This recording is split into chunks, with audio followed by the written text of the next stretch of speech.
So today we're going to do a practice install, and the script we're going to go against is going to be Garnet Valley. Now, before I go over to you like how we're going to play this, I just want to mention that I know it's going to be tough facing these guys. We've had a lot of trouble stopping them in previous years. They beat us up pretty bad last year on the scoreboard, and they always have a really good team, and they're going to have a really good team this year as well, most likely. So I'll go through this with you. I'll give you my evaluation of things, and I hope once you hear the comments that I had, and once we look at the game plan, that hopefully we can get a little bit of confidence that it is possible for us to stop these guys. Okay, I really do think we can, and hopefully we can come up with a game plan that puts you guys in good spots.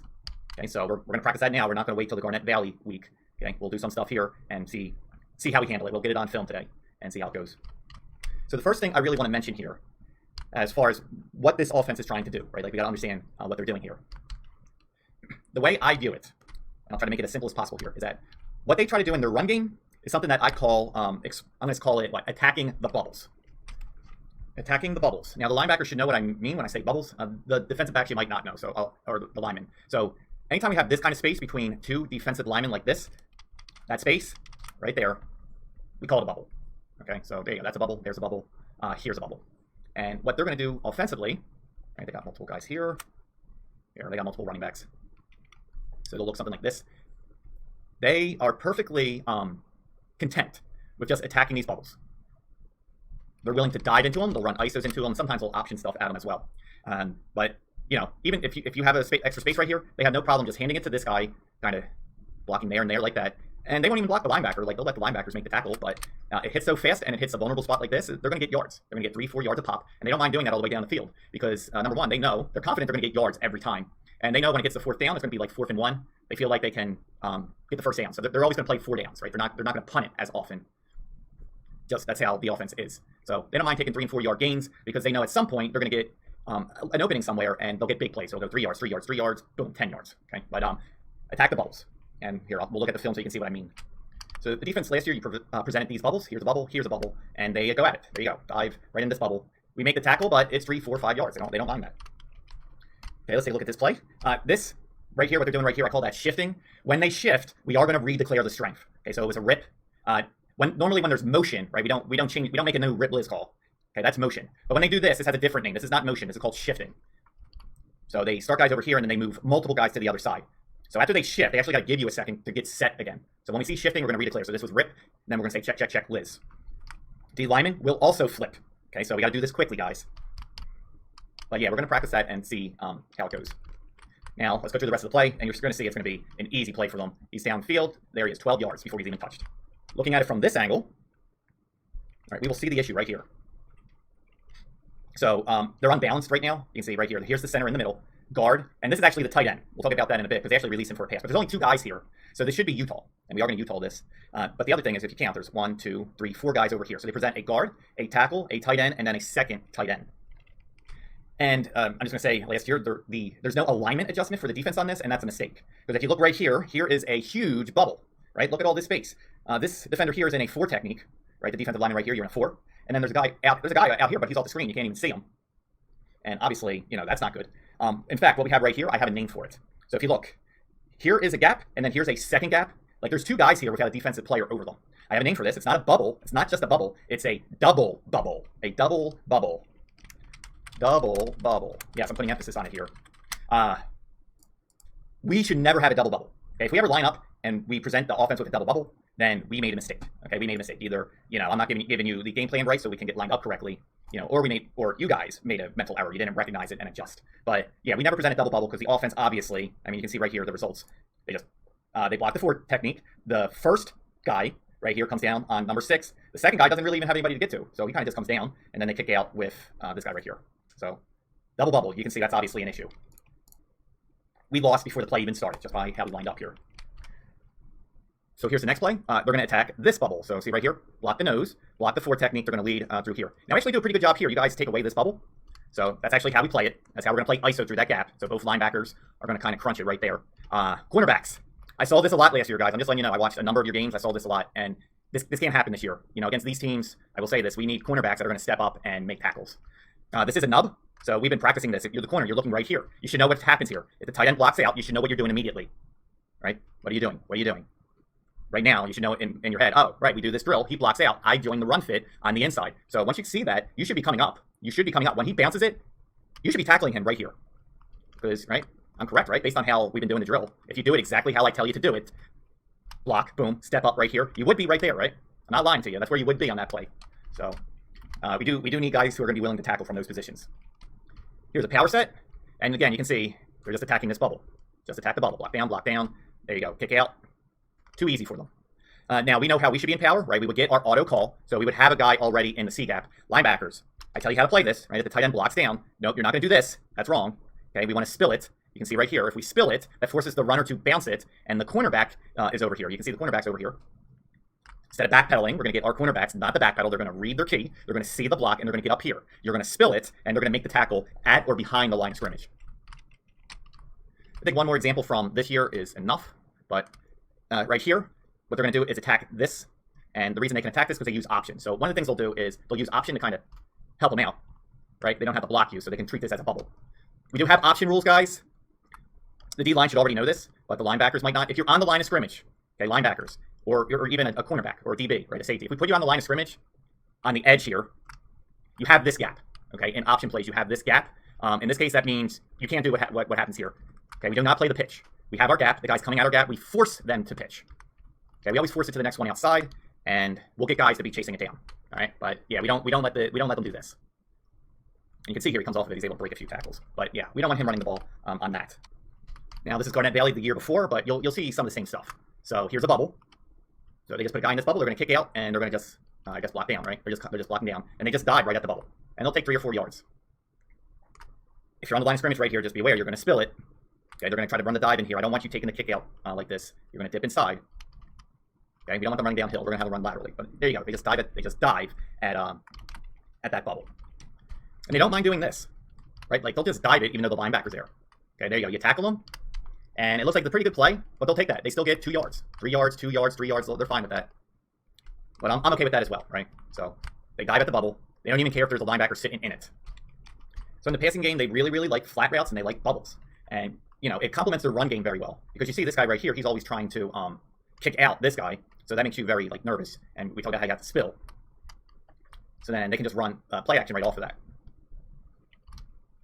So this is basically all they do with their passing game, right? Flats and wheels.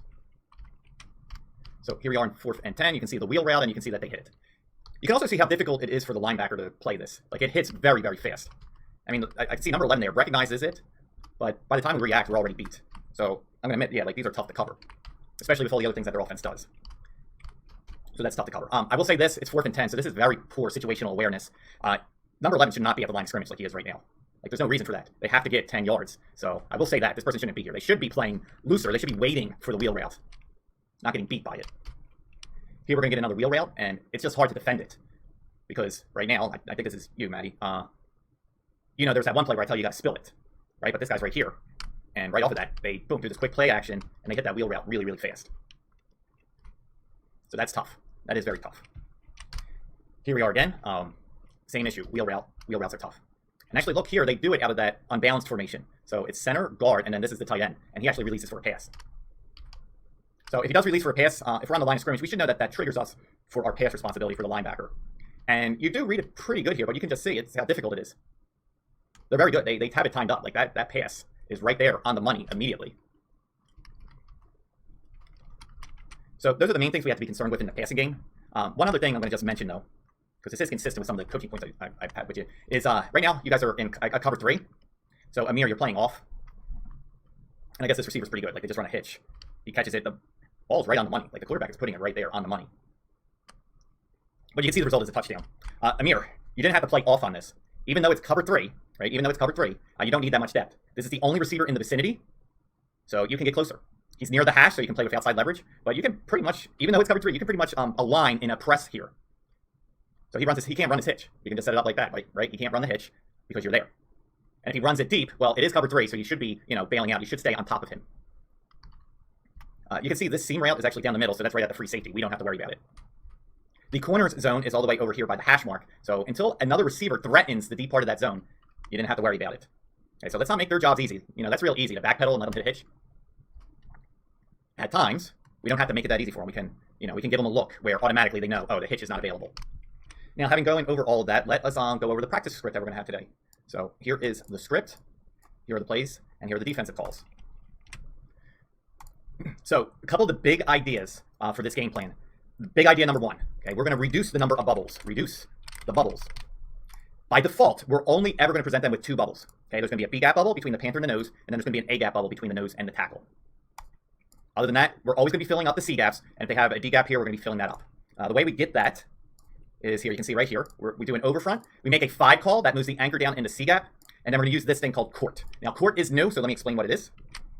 Basically, court is bowl. It's bowl, except on the weak side, instead of the will getting on the line of scrimmage, it'll be the cornerback. Q here is the letter I get for the quarterback on these cards, so by that. Obviously, there's no tight end. Well, there's no third guy here. There is a tight end. That's the tight end. But there's not a third guy because it's guard, tight end. They do tackle over, so it's guard, tackle, and then this guy's the tackle. But lining up wise, we'll treat him like he's the tight end. Okay. We should get a Utah call here, and this is kind of how we will look. But you can see immediately, since we have guys up on the line of scrimmage here, there's no immediate bubble to exploit this way. Okay, here's another play. You can see they have double tights here, and this is where the court call comes into play. So on this side, there's a wing, so we have the buck on the line of scrimmage. On this side, it's the cornerback instead of the linebacker. And the reason I'm doing that, guys, just so you know the reason I'm doing that, is because if we were just in bowl, let's say we were in bowl, that means the will linebacker would be here, right? And the corner and the free safety would be lining up somehow, something like that. Oh, by the way, we're in web the whole game, pretty much. It's either web or it's a blitz and we're in 0. But anyway, you can see this bubble right here, right? This is the B-gap bubble between the panther and the nose. I don't like the fact that we don't have somebody in there. So it's like, well, who are you going to put in there? Are we going to put the corner in there? Nah, I can't really do that. Now, I guess we could put the free safety in there. That's a possibility. Okay, so maybe. That might be something that we can do to adjust. But I want somebody in that bubble, and right now my preference is that it's going to be the linebacker. Now, cornerback, when you're on the line of scrimmage, don't want to make it complicated for you. We need you to cover those wheel routes. Okay, that's number 1. And then number 2, if they run an option play at you, you got to just know that you just take whatever's here. Okay, but I do want you a little bit wide. Just in case they do the wheel route, you'll have time to defend it. And we'll talk about defending that wheel route in a moment. But you can see here, when they're double tight, there's still only 2 bubbles. We're going to be playing with a 6-man line of scrimmage. The only bubbles we're going to present are the B-gap bubble here and the A-gap bubble here, and we're going to be consistent with that. Oh, sorry, in this, we're in a still call, so actually it's 2 B-gap bubbles. All right, but it's still only 2 bubbles. Here's another look with that court against double tight. So this is what we would line up as. The buck will be on the strong side. The corner will be up on the weak side. So the 2 bubbles that we present, we're going to have the 2 linebackers in those bubbles, okay? Now, this is a pro set, though, so they kind of slide to the right a little bit, but we're going to have the linebackers ready to support the 2 bubbles. So that's big idea number 1, okay? Big idea number 2 is we're not going to let them be comfortable in knowing what the bubbles are, okay? So right now, if they know what the bubbles are, they're going to target them. So if there's a bubble here and here, they'll get us information. They'll see that this is what they're going to try to target, okay? We're not going to let them have comfort in knowing where the bubbles will be. So make it hard for them to know where the bubbles will be. Okay? And how are we going to do that? Well, we're going to do it by doing the following. Number 1, first thing is we're going to use move. We're going to use a lot of move calls. So it's not shown on the card, but what would happen here is, since we're going to move, we would do this, and then of course right at the line, right when they start their cadence, we go boom, boom, boom. And now, right, they might have called a play to attack this bubble, but suddenly we move, and now they're running a play that they don't want to run. Okay, so that's one way we're going to do it. Another way we're going to do it is with movement. So here you can see we have this guy stunning in. Okay, so they might try to attack the bubble right here because they think a bubble's going to appear there, but suddenly it's taken away by the 3 technique. Here's another stunt we're going to do. We're actually going to do T stunts against this, where we penetrate this guy. They think they have something coming through the A-gap, and then suddenly we have a guy wrapping into that A-gap. We're actually going to use that one. Here's a play right here, okay, where we have 2 stunts. So there you go. They think they have this bubble and this bubble, but then it ends up being somewhere else. And if we get this, by the way, if we have a court call, again, it doesn't show up on the card, but if they give us tight end wing, we're going to want the other guy to get tight as well. Okay, so we don't want a soft edge here, obviously. We know about soft edges. We'll get up there. But other than that, if we want to make sure that these bubbles aren't freely available for Garnet Valley, the last thing we can do is blitz. So we're only going to really have 1 blitz here the whole game. I'm calling it Mohawk. Mohawk, because it's the Mike and the Will. And we have this because they'll see the bubbles here. They think they'll be able to dive into it. They call the play, and then you sneak up. They hand it off to the running back, and you tackle them in the backfield. Okay, so like I already told you, if we leave these bubbles, they'll still just dive into them. They'll take their 3 to 4 yards, and they're happy with that. We'll dive into this. They'll take their 3 to 4 yards. They'll be happy with that. So we can't let them do that. So if they want to try to do that, we got to make sure every now and then we bring a blitz, and then they dive into the gap, and we tackle them for a 3-yard loss.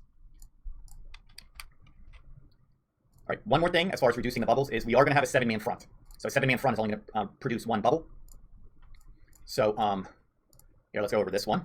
So the call is, for the defensive line is weak will 5. And again, we're using move calls to add an extra element of confusion for the offense. So will call will move the nose into panther down. Panther, you're going to move to a 3 technique. The nose will move to head up. The 5 call will tell the anchor to move down into C gap. And then the court call right? Gets us the corner up on this edge and the buck up on this edge. Now there is a new word here called bear. Bear is not a new defense. It's just a word I'm going to use. It communicates certain information to the linebackers about the bubbles. Okay, so let me show you an underfront for comparison. So linebackers, here is an underfront. And you can see I have the linebackers aligned in these. There's two bubbles here. There's the linebackers in those. Now, where the bubbles are located kind of determines how the linebackers line up. So all the bear call means is that it's to communicate to the linebackers that, here, let me zoom in. This right in here, we're only going to consider it a single bubble. Okay, you might think there's two bubbles here. You might think the wheel should be here and the mic should be here. Okay, but no, that's not going to be the case because it's going to be very hard for the offense to run in here. We're going to have both tackle, the tackle and the Panther squeezing, and the nose is going to play like both gaps. So we're really squeezing down in this area. Because we're doing that, we only need one guy to defend this bubble here. It'll be the Will. So it's just like one bubble. He's here. So the mic, we're going to make you slide out. This is where the bubble's going to present itself. Okay, there's going to be a bubble present between the Panther here and the buck.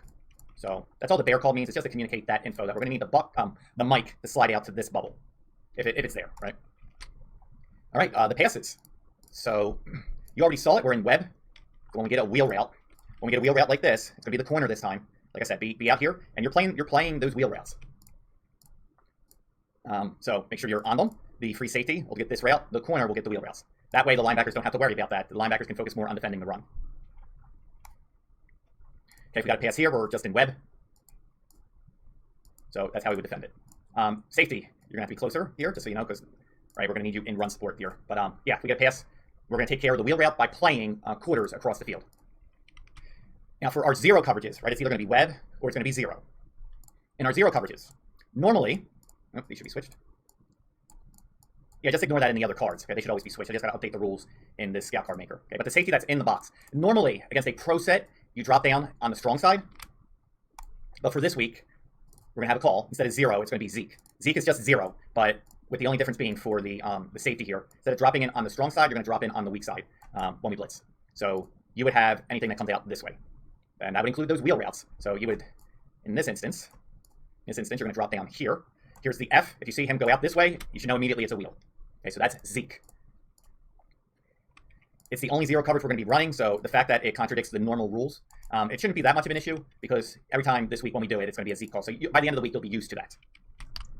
And now the last thing, a talk about Garnet Valley would not be complete without talking about the option, right? They're an option team. They have option plays. We've got to talk about defending them. So here's the triple option. Okay, they're reading this guy right here, and because of how he reacts, they hand it off. Notice again, it does attack the bubble. Okay, they dive at the bubble, and then they read this guy with the quarterback. And if you come down to take the bubble away, obviously the quarterback pulls it. Right here you see from another angle, boom, here's the bubble. So they're just going to dive at that bubble. And then, you know, they read you. So the fact that the person steps up, they just hand it off. And, you know, 5 yards, easy 5 yards. This option right here is called double dive. So again, they attack the bubble, but they attack it with two guys. So they wait for that guy to come down and tackle the first dive, and then they give it to the second dive. See it from this angle, they're attacking this bubble right here. And if somebody takes away the bubble, okay, somebody takes away the bubble, like number 6 right there, they just give it to the next guy. They have this, which I call speed option, right down the line. Quarterback either keeps or pitches it. This play has a name right here. It's called midline option. In midline option, they're going to attack this A-gap bubble here, and they're going to read this guy right here. So you can kind of see how it works there. They have this option where the quarterback runs down the line, and then he's either going to give it to this guy or keep it. In this case, he keeps it, and we stop it, so that's pretty good. So let me just remind you of the rules for how we defend option plays because it's not new. It's the rules that we had in place when we talked about zone read and those sort of things. So they do carry over to this. But first, guys defending the bubbles. So big thing here for the Panther and the tackle. Your job is pretty simple. If they are attacking this bubble and reading you, you got to put 2 hands on this guy, squeeze them, and you take the dive. You take whatever is there. Same thing over here. Tackle, if they attack this bubble, same thing. They really can't attack the C-gap here because there's no bubbles available, but they still might go at these guys on the edge. So the rule for the guys on the edge is you have your gap. You have your gap. It's as simple as that.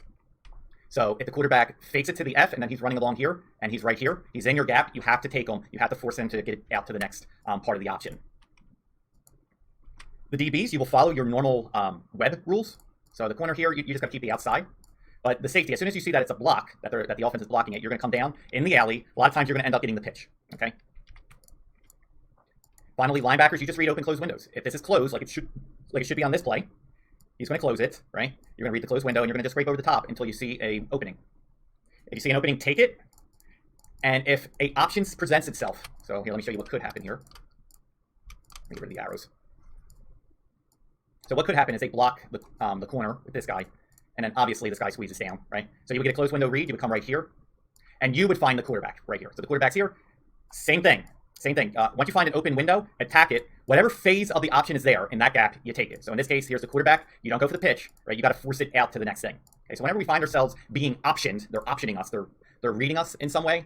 We always just want to make sure we take the one that's immediately there and force them out to the next one. And hopefully, what would happen here is the free safety will get his read, and he gets the pitch.